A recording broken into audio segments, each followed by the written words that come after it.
Team news, starting with Coventry, who have made just the 2 changes to the starting lineup from the round 4 bonus point win at Nottingham. Both of those come in the back line, and with Rob Stevenson injured, James Martin comes onto the wing for his first start of the season. Joe Snow missed the trip to Lady Bay with injury and returns at scrum half. Up front, the Cov coaches have stayed with a sizable back row of Senetiki Nyalo, Adam Peters and Ryan Burrows, but their strength, pace and mobility all had big impacts against Nottingham, with Nyala scoring twice and Burrows setting up James Martin's match-clinching try. Jordan Poole scored on his debut at Nottingham, continuing the record of a Coventry hooker crossing for a try in every game so far this season. And for today's visitors now,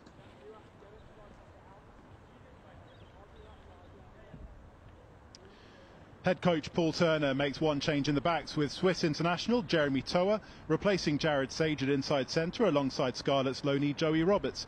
Louis Gromolby and Matt Marsh look to build in-game chemistry following the win over Nottingham at halfback 2 weeks ago. Turner's hand is forced in the pack with a 3-game suspension of loosehead James Flynn. Jamie Jack starts his first championship game for Ampthill alongside Dave Ward and Sam Wainwright in the front row. And then let's have a quick look at the bench for Coventry. 4 potential debutants on the bench, which has an average age of 21 3/4. Tom Doughty and Will Butt arrived from Bath on dual registration earlier this week, with Development Academy teenagers Tom Ball and Evan Mitchell having impressed in pre-season and in training. We'll talk to Sam a bit about that later on during the day.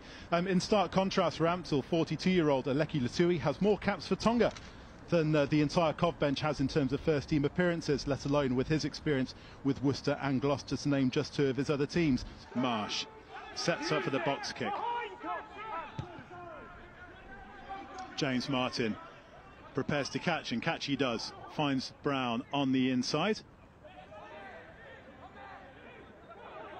The fullback just gets held up in the tackle, but it gives Cov enough time to come back. Cam Jordan had some. He's been outside. Yeah, he's been a good ball runner so far, and that's another powerful carry there. Bolton finds Fenner, and he puts some pace on it. Straight through the gap goes the veteran Fenner. It's got Joe Snow with him, but so are the Ampthill defenders. Tiki Nyala is the first person there. Great hands given the slippy ball conditions. Offloads to Luke Janot. Powers into Charlie Beckett, does the prop. Nyalo in there again. He's been one of the stand-up players already. And it comes out to Adam Peters, and Cov are over for the try in the corner. What a fantastic score, all set up by Tony Fenner's break on the halfway line. He just seemed to have like a metre or two to make the most of, and make the most of it he did, and Adam Peters is over to get the scoring up and running for the hosts. Yeah, great dummy by Fenner. You know, like I said, they spotted the space was outside, and the defenders have realised that. They're starting to slide off, and he's sold them the dummy and gone straight through. And great support by Snowy there as well. You know, the 9 having to go into the ruck and clean that up for Tiki to pick it up, and great speed of the Cov players to recognise the space on the outside and get it there. Peters goes right around the fringe, makes a couple of metres. Snow goes to the right to Burrows, the powerful runner. Unmistakable red scrum cap, his trademark. And a yellow card coming. Yeah, Coventry in a great position there. They were building up the pressure, building up the pace, and then led to a couple of penalties, back-to-back penalties, and the refs had enough. It's going to be a quieter place in the field for the next 10 minutes, because Dave Ward is heading to the naughty step.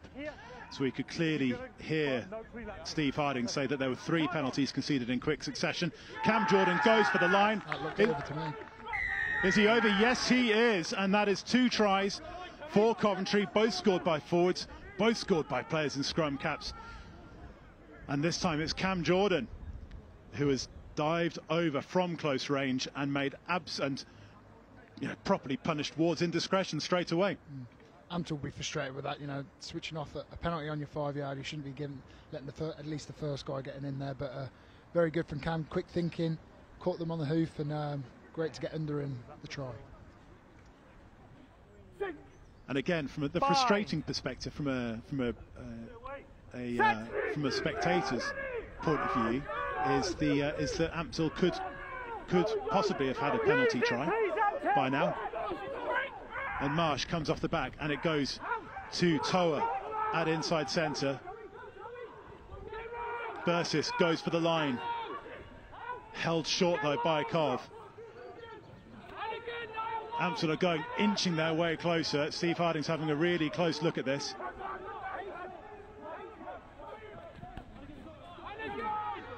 Ampthill come around the fringe again. And they've scored. Finally the pressure has paid off from an Ampthill perspective.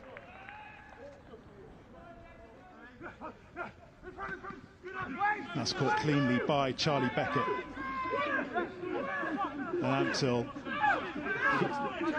yeah, they're keep sticking it up the jumper. It paid dividends eventually in the first half.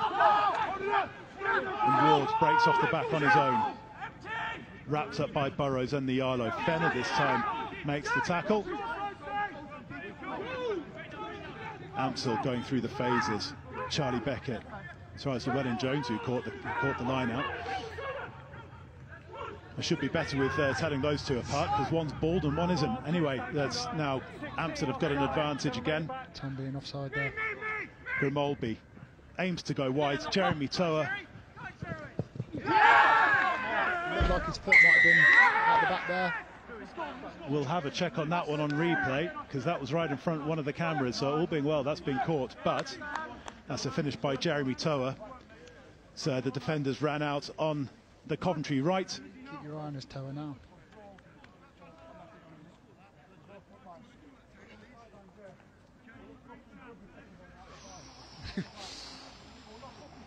I think it was down. I'm not sure, but I think it was down. That is a great finish that he's got away with that, because he's gone sliding feet first and then got his feet up and over the dead ball line.